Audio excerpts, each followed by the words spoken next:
ፋርማሲስት ወይም መድኃኒተኛ ምን ይሰራል?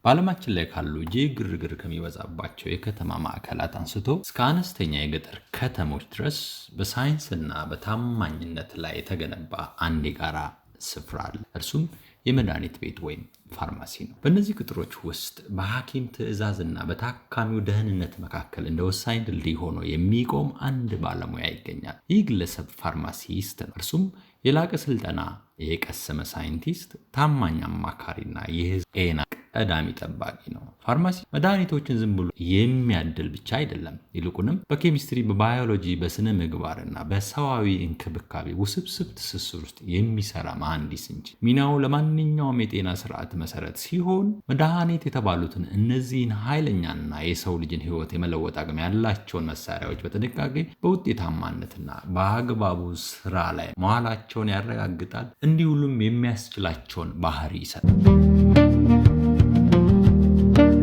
ፋርማሲስቶች በትክክል ምን ይሰራሉ? ፋርማሲስቶች ተቀዳሚ ተግባር እጅግ ረቂቅና ወሳኝ። ይህም እያንዳንዱ ግለሰብ የሚወስደው መድኃኒት ደህንነቱ የተጠበቀ፣ ውጤታማና ለጤና ሁኔታው ተስማሚ መሆኑን ማረጋገጥ። ይህ ኃላፊነት የሚከተሉትን ዘርፈ ብዙ ተልዕኮዎች ያካትታል። 1. የጥራትና የደህንነት ዘብ። ፋርማሲስቶች በሕግም ሆነ በስነ ምግባር ለመድኃኒት አቅርቦቱ አስተማማኝነት ተጠያቂ ናቸው።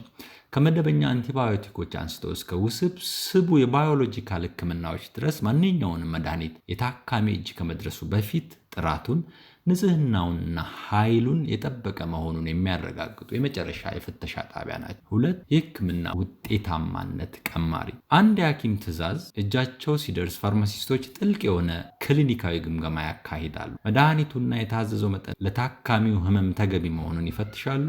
ከሌሎች መድኃኒቶች ጋር ሊኖር የሚችለውን አደገኛ መስተጋብርን ይመረምራሉ። እንዲሁም አላርጂን ይለያል። የሐኪሙን ትዕዛዝ ወደ አስተማማኝና ግለሰባዊ የሕክምና እቅድ ይለውጡታል። 3.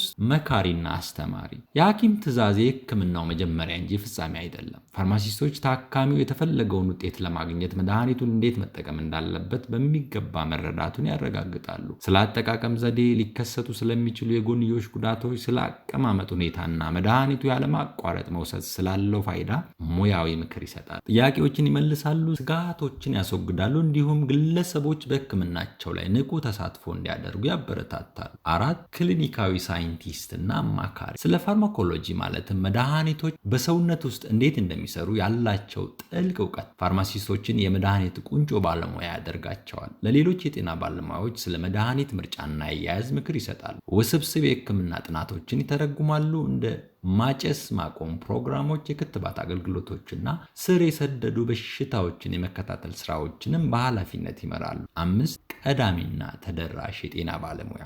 ፋርማሲስቶች በአብዛኛው በቀላሉ የሚገኙ የጤና ባለሙያዎች ለታካሚዎች ምክር ይሰጣሉ፣ ቀላል ለሆኑ የጤና እክሎች ምልክቶችን ይመረምራሉ፣ እንዲሁም እንደ አስፈላጊነት ሕክምናዎችን ይጠቁማሉ ወይም ወደ ከፍተኛ ሕክምና ይመራሉ። በጤናው ዘርፍ ሰንሰለት ውስጥ እንደ መጀመሪያ የመገናኛ ነጥብም ያገለግላል። ታዲያ እነዚህ ፋርማሲስቶች የት ይሰራሉ? የፋርማሲስት እውቀትና ክህሎት በተለያዩና እጅግ ወሳኝ በሆኑ የሥራ መስኮች ውስጥ ጥቅም ላይ ይውላል። የሙያው አድማስ የሚከተሉትን ዋና ዋና መስኮች ያጠቃልላል። 1. ማህበረሰብ አቀፍ እና የችርቻሮ መድኃኒት ቤቶች።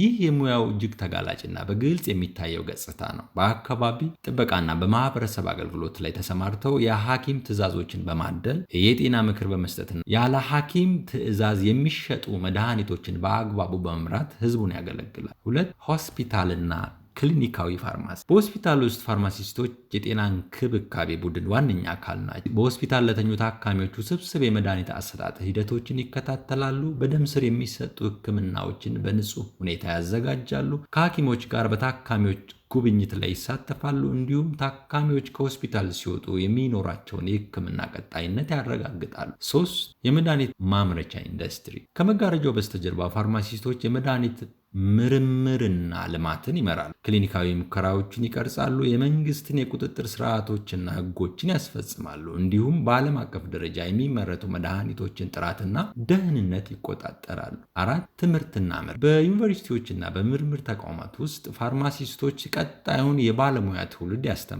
በአዳዲስ መድኃኒቶች ግኝቶችና በህክምና ውጤቶች ላይ ፈርቀዳጅ ምርምሮችን ያካሂዳሉ። እንዲሁም የሙያውን ሳይንሳዊ መሰረት ያጠናክራል። 5 የመንግስትና የቁጥጥር ተቋማት። ፋርማሲስቶች የህዝብ ጤና ፖሊሲዎችን በመቅረጽ በመንግስት ተቋማት በኩል የመድኃኒቶችን ደህንነት በማረጋገጥና በህዝብ ጤና ፕሮግራሞች ውስጥ የሚካተቱ የመድኃኒት ዝርዝሮችን በማስተዳደር ረገድ ትልቅ ሚና ይጫወታል። 6 ልዩ የሥራ መስክ። የፋርማሲ ሙያ ይበልጥ እየረቀቀ ሲሄድ እንደ የእንስሳት መድኃኒት ፋርማሲ፣ ወታደራዊ ፋርማሲ፣ የጤና መረጃ ሳይንስ እና የመርዝ ጥናት ቶክሲኮሎጂ ባሉ ልዩ ልዩ ዘርፎችም ይሳተፋል።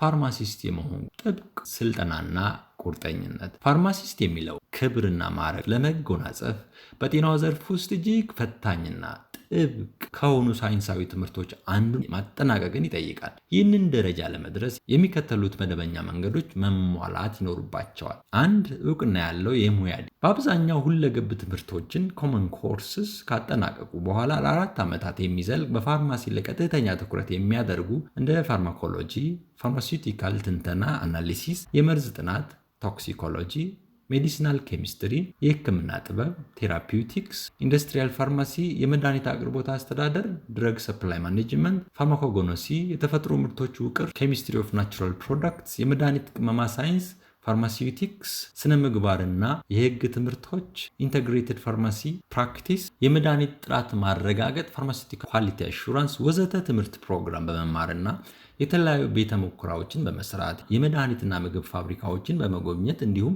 በጤና ተቋማት ጥልቅ ተግባራዊ ልምምድ በማድረግ የሚገኝ ክቡር ሙያ ነው። 2 የሙያ ፍቃድና ምዝገባ። ተመራቂዎች ሳይንሳዊ እውቀታቸውን፣ ክሊኒካዊ ውሳኔ አሰጣጣቸውንና ተግባራዊ ክህሎታቸውን የሚገመግሙ ሀገራዊ የብቃት ማረጋገጫ ፈተናዎችን ማለፍ ይኖርባቸዋል። በመቀጠልም በህጋዊ መንገድ ስራቸውን ለማከናወን በሙያ ቁጥጥር ተቋማት መመዝገብና ለዕድሜ ልክ የሥነ ምግባር ደንብና ለቀጣይ ትምህርት ራሳቸውን ማስገዛት ይኖርባቸዋል። በመጨረሻ የትኛውን አይነት ፋርማሲ መሆን ትፈልጋል? ለማንኛውም ይህንን ወሳኝ የሥራ መስክ ለሚቀላቀል ባለሙያ የሚቀርበው ጥያቄ ሙያውን ስለመቀላቀል ብቻ ሳይሆን በዚያው የራስን አሻራ እንዴት ማሳረፍ እንደሚቻልም ጭምር ነው። ሁሉንም ታካሚ በስም የሚያውቅና የሚንከባከብ የማህበረሰብ የጤና ምሰሶ መሆን ወይ በሆስፒታል ውስጥ ተኝቶ ታካሚዎችን ውጤታማ የሚያደርግ ክሊኒካዊ ስፔሻሊስት አሊያም በቀጣዩ የህክምና ግኝት ላይ አዳዲስ መድኃኒቶችን የሚቀምር የኢንዱስትሪ ሳይንቲስት ወይም ደግሞ ቀጣዩን ትውልድ የሚያንጽ መምህር። የፋርማሲ ሙያ አንድ አይነት የሥራ መስክ ብቻ አይደለም። ይልቁንም ዓለም አቀፍ ተጽዕኖ ወደሚፈጠርበት ታላቅ አድማስ የሚያሻግር የጉዞ ፈቃድ ነው እንጂ ይህም መድኃኒት ተቀምሞ ሙያዊ ትንተና ተሰጥቶበት ደህንነቱ፣ ፈዋሽነቱ እንዲሁም ጥራቱ ተረጋግጦና ታምኖበት ለታካሚው እጅ በሚሰጥበት ወሳኝ ስፍራ ላይ እንደ ታማኝ ዘብ ሆኖ ለመቆም ለመፈወስ ሳይንስና ለመንከባከብ ጥበብ ራስን አሳልፎ መስጠት የሚጠይቅ ታላቅ ጥሪ ነው።